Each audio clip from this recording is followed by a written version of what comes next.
بسم اللہ الرحمن الرحیم۔ سورہ یونس 11واں پارہ، آیت نمبر 68 سے لے کر 70 تک کا ترجمہ یہ ہے: قالوا اتخذ اللہ ولدا، یہ کافر کہتے ہیں اللہ تعالیٰ کی اولاد ہے۔ سبحانہ، وہ ذات تو اس سے پاک ہے۔ هو الغنی، اور وہ غنی ذات ہے۔ لہ ما فی السماوات و ما فی الارض، آسمان اور زمین کی تمام چیزیں اس کے تصرف میں ہیں، اس کے قبضہ قدرت میں ہیں۔ ان عندکم من سلطان بہذا، تمہارے پاس اپنے اس بیہودہ دعوے پر کوئی دلیل بھی نہیں ہے۔ اتقولون علی اللہ ما لا تعلمون، آیا تم اللہ تعالیٰ کے بارے میں ایسی بات کرتے ہو جو تم نہیں جانتے۔ قل ان الذین یفترون علی اللہ الکذب، آپ کہہ دیجئے بے شک وہ لوگ جو اللہ پر جھوٹ باندھتے ہیں، لا یفلحون، یہ کامیاب نہیں ہو سکتے۔ متاع فی الدنیا، دنیا کی زندگی میں چند روزہ نفع اٹھائیں گے۔ ثم الینا مرجعہم، پھر ان سب کو ہماری طرف لوٹ کر آنا ہے۔ ثم نذیقہم العذاب الشدید، پھر ہم انہیں شدید عذاب کا مزہ چکھائیں گے۔ بما کانوا یکفرون، ان کے کفر کی وجہ سے۔ اللہ تعالیٰ نے یہاں شرک کی مذمت بیان کی ہے۔ وقالت الیہود عزیر ابن اللہ، یہود کہنے لگے حضرت عزیر علیہ السلام اللہ کے بیٹے ہیں۔ وقالت النصارى المسیح ابن اللہ، عیسائی کہنے لگے حضرت عیسیٰ علیہ السلام اللہ کے بیٹے ہیں۔ وجعلوا الملائکۃ الذین هم عباد الرحمن اناثا، مکہ مکرمہ کے مشرکین کہنے لگے یہ فرشتے اللہ تعالیٰ کی بیٹیاں ہیں۔ یہ ہے قالوا اتخذ اللہ ولدا کا مطلب، کہ ہر قوم والوں نے، جماعت والوں نے اللہ تعالیٰ کی طرف کسی نہ کسی اولاد کی نسبت کر دی۔ سبحانہ، فرمایا وہ ذات پاک ہے۔ اور اولاد کی تو اسے ضرورت ہوتی ہے جو کل کو اولاد کا محتاج ہونے والا ہے۔ اللہ تعالیٰ تو غنی ہے، بے نیاز ہے، صمد ہے، آسمان اور زمین کی تمام چیزوں کے مالک ہیں، انہیں تو کسی کی ضرورت ہی نہیں ہے، وہ اپنے لیے کیوں اولاد بنائیں گے؟ اور اللہ کی اولاد کیسے ہوگی؟ فرمایا تمہارے پاس اس پر کوئی دلیل نہیں ہے، اور تم یہ جھوٹ بول رہے ہو، بہتان باندھ رہے ہو، الزام تراشی کر رہے ہو، اور جو یہ کرنے والے ہیں لا یفلحون، یہ کامیاب نہیں ہو سکتے۔ کفر پر زندگی گزارنے والے، شرک پر زندگی گزارنے والے، ایمان کے بغیر زندگی گزارنے والے کامیاب نہیں ہو سکتے، یہ اللہ تعالیٰ فرما رہے۔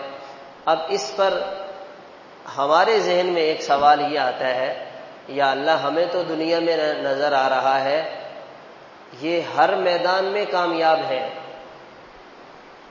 یہ معیشت میں بھی کامیاب، یہ فوجوں میں بھی کامیاب، یہ ٹیکنالوجی میں بھی کامیاب، ان کے ملکوں کی ترقی میں بھی کامیاب، یہ تو ہر چیز میں کامیاب ہیں، آپ کیسے فرما رہے ہیں لا یفلحون، یہ کامیاب نہیں ہو سکتے؟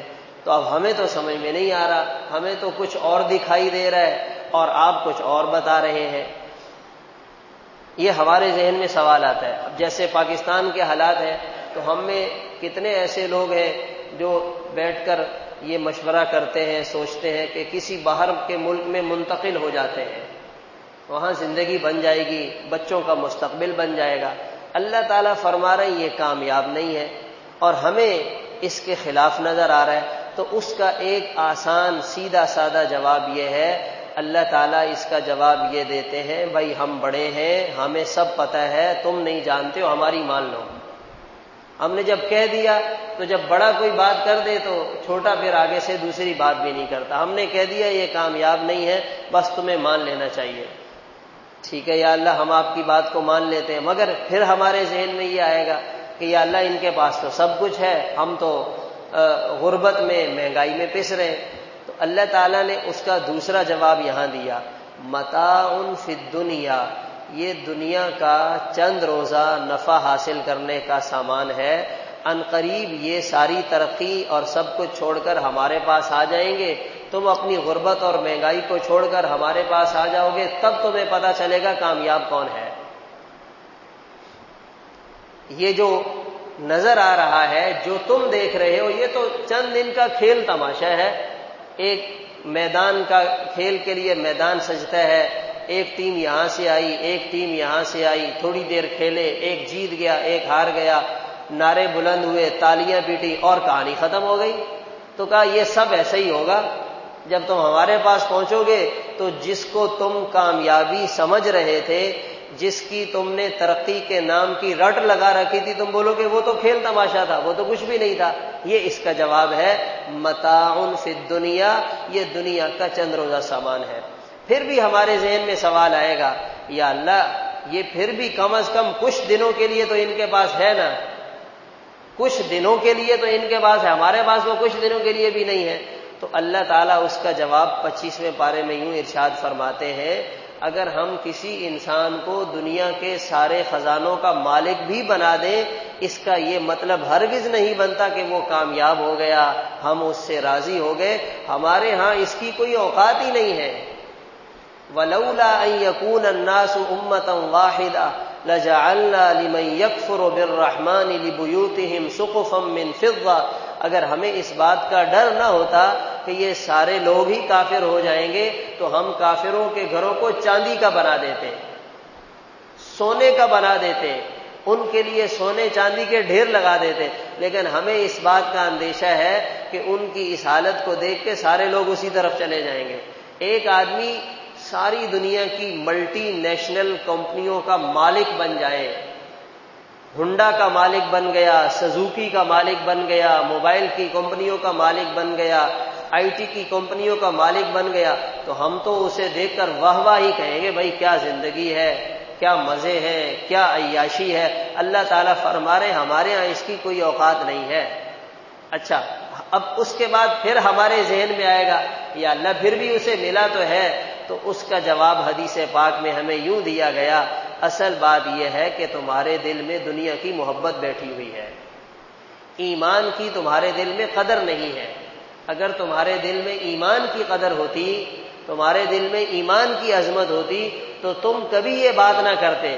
تو جب آدمی کے دل میں ایک چیز کی محبت آتی ہے تو پھر وہ گھما پھرا کے اس کو اسی نظر سے دیکھ رہا ہوتا ہے۔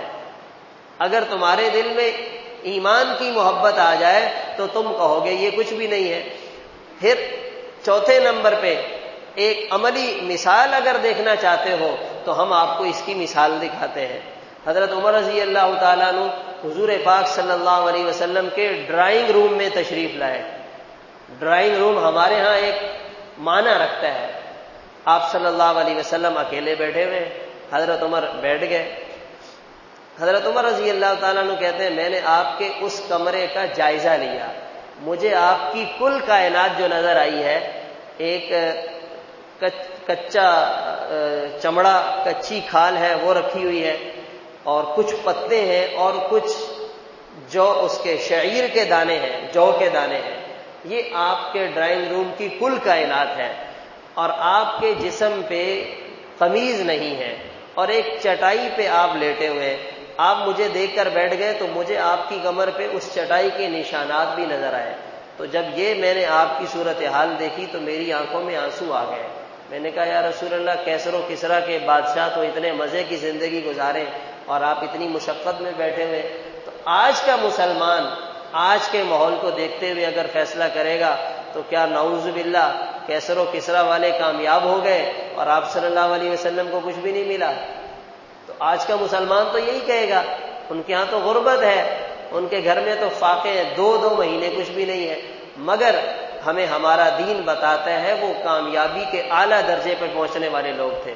تو یہ ہے متاع فی الدنیا، یہ دنیا کی چیزوں کی ہمارے ہاں کوئی اہمیت نہیں ہے۔ انہوں نے سب کچھ چھوڑ چھاڑ کے ہمارے پاس آنا ہے، تو میرے محترم دوستو عزیزو، ہمیں تو اپنے ایمان پہ فخر ہونا چاہیے، ہمیں تو اپنے ایمان پر اللہ کا دل سے شکر ادا کرنا چاہیے کہ اللہ نے ایمان، قرآن، حدیث، نبی اور اتنا زبردست دین ہمیں دیا ہے، اس کے ساتھ ہم جڑیں گے تو ہماری یہ دنیا کی رونقیں اور بہاریں بھی ہیں، اور آخرت کی ہمیشہ ہمیشہ کی کامیابی ملے گی۔ اللہ تعالی عمل کرنے کی توفیق عطا فرمائے۔ اللہ